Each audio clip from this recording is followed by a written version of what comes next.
በስመ አብ ወወልድ ወመንፈስ ቅዱስ አሃዱ አምላክ አሜን። መጽሐፈ ስንክሳር ዘወርኃ ታኅሣሥ ዕለት 18 ታኅሣሥ። በዛ ዕለት እዚኣ ንኣባ ሰላማ ከሳቴ ብርሃን መዘኮርትኡ እያ። ዜንኡ ድማ ኣብ 26 ሐምለ ተጻሒፉ ኣሎ። ንሱ በብሔረ አግዓዚ ብርሃና እዩ። በረኸቱ ምሳና ትኹን ንዘለዓለም ዓለም አሜን። ሰላም ለከ ሰላማ እዙዝ ለከስየ ትምህርት ግኑዝ ሶበ ሰበከ ውስቴታ በአምሳለ ቤዝ በብርሃንከ አዳም ወበሰንከ ሐዋዝ እስከ ዮም ትትፌሳህ ወትትሐሰይ ግእዝ።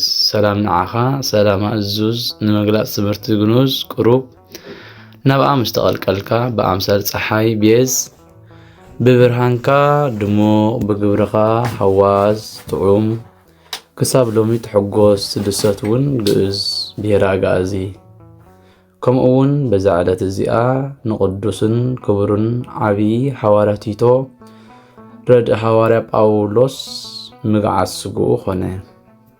ጻድቕ ንጉስ ቆስጦንጢኖስ ብፍቓድ እግዚኣብሔር ምስ ነገሰ ብዛዕባ ስርዓት ቤተ ክርስቲያናት ኣውራ ድማ ብዛዕባ መማሓደሪአን ሓሰበ። ነተን ኣብ ሃገረ ንጉስነቱ ዝርከባ ኩለን ኣብያተ ክርስቲያናት ብኩሉ ጽቡቕ ሽልማት ብወርቂ ብዕንቂ ብኽቡራት ኣእማን ሸለመን። ኣውራ ድማ ናይ ቆስጠንጢንያ ቤተ ክርስቲያን ኣዕበያን ኣኽበራን። ናይ ቅዱሳን ሐዋርያት ስጋ ሬሳ ከምኡውን ዝረኸቦ ዝኾነ ስጋ ቅዱሳን ሰማዕት እውን ኣብኡ ኣከቦ። ምኽንያቱ መንበር መንግስቱ እያ። ካብኡ ብዛዕባ ስጋ ቅዱስ ቲቶ ሐዋርያ ኣብ ሃገረ ኣክራጥስ ከም ዘሎ ሰምዐ። ብዙሕ ገንዘብ ኣትሒዙ ዘምጽእዎ ካህናት ለኣኸ። ንሳቶም ከዓ ስጋ ቅዱስ ቲቶ ብዓብዪ ክብሪ ተሸኪሞም ናብ ሃገረ ቆስጠንጥንያ ኣብጽሕዎ። ጽብቕቲ ቤተ ክርስቲያን ሃነጹሉ። ኣብ ዝኸበረ ናይ እምኒ ሳንዱቕ ኣእትዮም ኣብታ ቤተ ክርስቲያን ኣንበርዎ። ጐይታና ከዓ ካብ ስግኡ ኣዝዮም ዓበይቲ ተኣምራትን መንክራትን ገለጸ። ናብ ቤተ መቕደስ ንኽእትውዎ ምስ ተሸከምዎ ሓደ ጫፍ ናይቲ ብእምኒ ዝተሰርሐ ሳንዱቕ ኣብ ሓደ እግሪ ሰብኣይ ወዲቑ እግሩ ቐጥቀጦ። ዓጽምቱ እውን ጭፍልቕልቕ ኣበሎ። እቲ ሰብኣይ ከዓ ካብቲ ኣብ ቅድሚ ስእሊ ቅዱስ ቲቶ ዘሎ ናይ መብራህቲ ዘይቲ ብእምነት ወሲዱ እግሩ ቀቢኡ እንዳቀንዘወ ብጨርቂ ገይሩ ኣሰሮ። ንግዚኡ ምኻት ስለ ዝሰኣነ በታ ለይቲ እቲኣ ኣብቲ ስእሊ ቅዱስ ቲቶ ዘለዎ ኣብኡ ሓደረ። ንጽባሒቱ ከመይ ከም ዝኾነ ክርእዮ ከምኡውን ካልእ ፈውሲ ክገብረሉ ኢሉ ነቲ ኣሲርዎ ዝነበረ እግሩ ፈትሖ እሞ ጥዑይ ከምቲ ካልኣይ እግሩ ኮይኑ ጸንሖ። ፈጺሙ ሕማም መጉዳእቲ ከም ዝነበሮ እውን ኣይመስልን ነበረ። ግናኸ ኣሰር ደም ጥራይ ጽንሖ። እቶም ንዚ ዝረኣዩ ኩሎም ኣዝዮም ተደነቑ፣ ንእግዚኣብሔር ከዓ ኣመስገንዎ። እቲ ሰብኣይ ከዓ ተንሲኡ ደሙ ሓጺቡ ከም ቀደሙ ብዘይገለ ሕማም ተንቀሳቐሰ። ንእግዚኣብሔር እናመስገነ ከዓ ናብ ቤቱ ኣተወ። እዚ ቲቶ ሐዋርያ ተኣምራቱ ብዙሕ እዩ።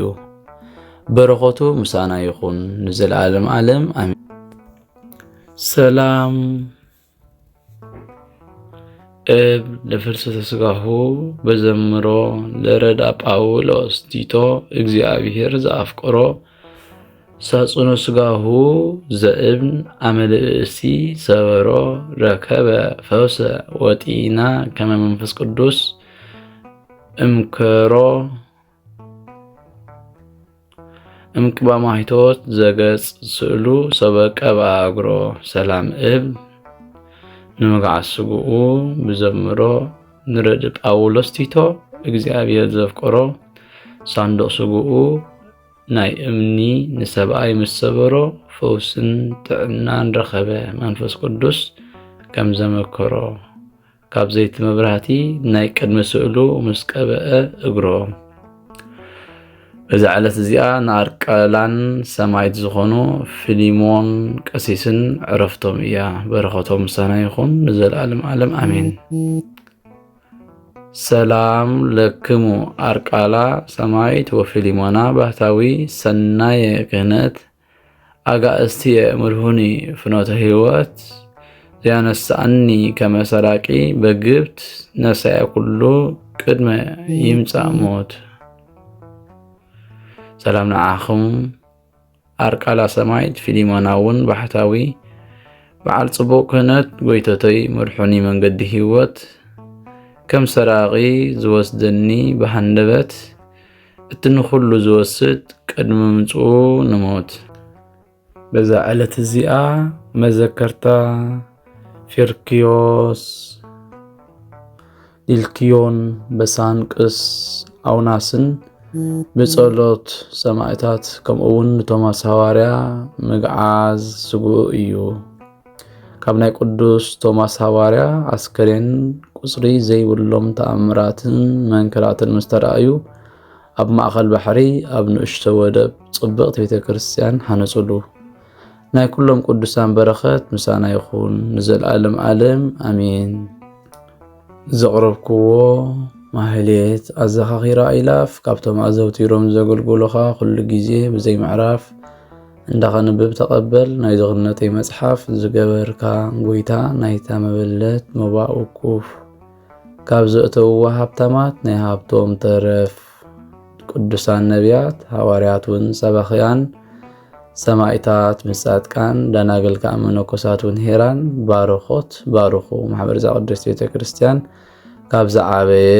ሽማግለ ክሳብ ዝነኣሰ ህፃን ንዝፅሓፎ ብመጽሓፍ ንዝፅሓፎ እውን ብምድራስ ንዘንበቦ ንዝተርጎሞ ብልሳን ሐዲስ ንቃሉ እውን ዝሰምዐ ብእዝኒ መንፈስ بصلاة الدي مريم عرقت كاب كل مباس أحبيري مهرنا يسوع كريستوس سلام نعاقتكم صاد كان مستمعت زعرفكم بزعلة الزئة نعلم زسنفكم يخون نسخاتكم بخل تأجس تأكد نفتاري لمنو بخل ساعات وزي كان السحن عناخي وزدنا موت سلام نعاقتكم نزعلة الزئة كان كلكم صوتنا نستن باب أسماتكم قدسان سمعين مدرن محبر سلاسي نسخهم ما أنت مهريا ما أديو ذكرنا بصلاتكم نغطح لنا تماسينا لنا بناي كريستوس